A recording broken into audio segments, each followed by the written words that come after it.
Okay, let's jump right into this deep dive. Yeah, let's do it. We've got a fascinating stack of sources today, all centered around a really popular song. I mean, you've almost definitely heard it, Bad Things. Machine Gun Kelly and Camila Cabello. Yep.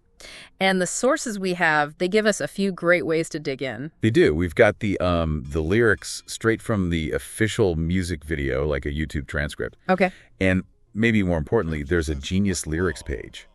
And that thing is just loaded with annotations, background info, people really breaking it down. Right, the crowdsourced analysis. So our mission here is basically to sift through all that. We want to unpack what's really going on with these lyrics, the themes, the context behind the song. Give you a shortcut, basically, so you're well informed about what this track is truly about. Exactly. So maybe start with the basics. What do the sources tell us? Just the facts. Okay, nuts and bolts. The song is Bad Things. Artists are Machine Gun Kelly, MGK, and Camila Cabello. Right. Producer. The Futuristics. And it came out October 14, 2016. 2016, okay. Yeah, and it's track 10 on MGK's album Bloom, the deluxe version specifically. Got it. And there's something else the sources mention right away, a musical thing. Oh yeah, the interpolation is pretty cool. What's that about? So Camila Cabello's part, it actually weaves in a melody from an older song, Fastball's Out of My Head. Oh, from 1998. I remember that one. Yeah. So interpolation just means they took a piece of that original melody and built it into this new song. Gives it that little hook of familiarity, maybe. Exactly. Kind of connects the dots musically. It's a clever touch. Okay, so beyond the music, let's get into what they're actually saying. The lyrics. That's where it gets really interesting, I think. Definitely. That core question just sort of hits you in the chorus, doesn't it? Am I out of my head? Am I out of my mind? And then, boom, right into the main idea. If you only knew the bad things I like. It's pretty bold. Very. And the sources, that Genius annotation especially, it frames this really well. How does it put it? It describes the song illustrating this a hypothetical sexually charged relationship between two people who are basically, content in their hedonistic ways and experiences. Right, content in their hedonism. That annotation kind of nails the vibe those first lines set up, yeah. Totally. And they don't really seem sorry about it either. No, not at all. And that line that keeps popping up, what can I say? It's complicated. Yeah. It's almost like a shrug, isn't it? Yeah, it's messy, but it's ours. Exactly. And the lyrics, they just give you so many specific examples of this whole complicated, intense thing. They really do. The idea that pleasure just trumps everything else. Right. Nothing's that bad if it feels good. And so good that you can't explain it. It's all about that feeling overriding, normal judgment. Yeah, conventional thinking. And the connection itself sounds almost consuming, like an addiction. Oh, completely. And you're my drug, breathe you in till my face numb. Oh, man. That's intense language. It really is. Describes being totally lost in someone. And the sources point out how physical the lyrics get, too. Very descriptive. Yeah, like what? Well, you've got lines like, nails scratch on my back tat, teeth sink in those lips, bodies giving me life. Okay, very vivid. Yeah, and suffocating on my kiss, living between the sheets. It paints a picture. A very intimate picture, but it's not just the straightforward good feelings, is it? No, definitely not. Yeah. The lyrics seem to lean into the unconventional, even the darker stuff. How so? Well, things like, I love the pain, or comparing breath to Novocaine numbs me like Novocaine. Wow, okay. And being always high, wanting to keep it strange. And then that line, I'm insane, but you the same. So it's like they're acknowledging the wildness and finding connection in that shared strangeness. Exactly. We're both messed up in the same way, and that works for us. And then there's MGK's verse 2. The sources mention that dynamic. Right. He says, you're my pretty little vixen, and I'm that voice inside your head that keeps telling you to listen to all the bad things I say.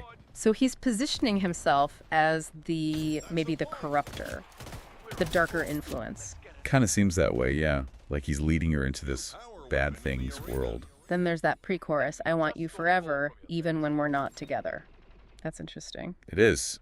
And it's followed right away by that line about scars. Oh, yeah. Scars on my body so I can take you wherever, I can look at you whenever. What do you make of that? Well, based on the sources and the context, it feels like the scars represent something permanent. Like a reminder? Maybe. Or just the lasting impact of this intense relationship. something etched onto them physically or, emotionally. So they carry the memory even when apart. That's evocative. It really is. Yeah. And the bridge kind of doubles down on that idea of them being in their own world. How does that go again? The way we love is so unique, and no one has to get it, just you and me. Right. It's very much us against the world, or at least the world doesn't need to understand us. Exactly.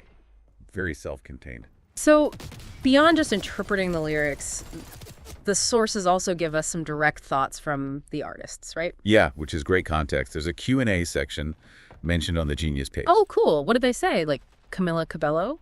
Well, she apparently found the song incredibly compelling. Okay. And she highlighted the beauty and contradiction of innocence in her character, sort of the good girl drawn to the bad boy idea. That classic trope. Pretty much. And she also mentioned, interestingly, that they recorded their parts separately. Oh, really? Yeah, while they were both on tour. So they weren't even in the studio together for it. Huh. And MGK, what was his take on collaborating with her? According to the sources, he was looking for an authentic voice. Someone who wasn't just, studio magic. Right, a real performer. Exactly. He called Camila a true vocalist and amazing live performer, and said the decision to team up was just easy. Makes sense. And the sources also remind us she was in Fifth Harmony before this. Right. Gives a bit of context to her career at that point. And clearly, their decision, that easy decision, paid off. The song is huge. Oh, absolutely massive. The sources list the certifications. By May 2018, it was certified 3x multi-platinum in the U.S. 3 times multi-platinum. Wow. That's what, 3 million units? Yep, according to the RIAA definition. Huge numbers. And that wasn't all, right? No way. It also went gold in the UK by November 2018. That's the BPI over there. Okay. And then it hit platinum again with the RIAA, the U.S. body, on June 29, 2020. So, yeah, enduring popularity. Definitely found an audience. So, okay, let's try and pull this all together. We've got the lyrics, the artist takes, the huge success. Why do you think these kinds of themes resonate so much? This idea of a complicated, maybe bad, but super intense relationship. What does exploring these sources tell you, the listener, about why this stuff is so popular? Well, I think the sources really help us see all the different pieces. It's not just one thing. Right. You've got that clever musical nod with the fastball interpolation. You have the artists themselves talking about the characters. Right. And then you have all those specific lyrical choices that build this picture of a relationship that's just defined by its intensity, its sort of complicated nature. That paints a full picture using all those elements. Exactly. It shows the layers behind just a hit song. So we've really taken a deep dive here into bad things. Used the sources to look at, well, the song's building blocks, those lyrical themes of intense, complicated love. Got insights from MGK and Camila Cabello themselves. And charted its pretty impressive success. Yeah. So maybe a final thought to leave people with, building on what we've seen in the sources. Okay. Think about that line again, maybe the core idea.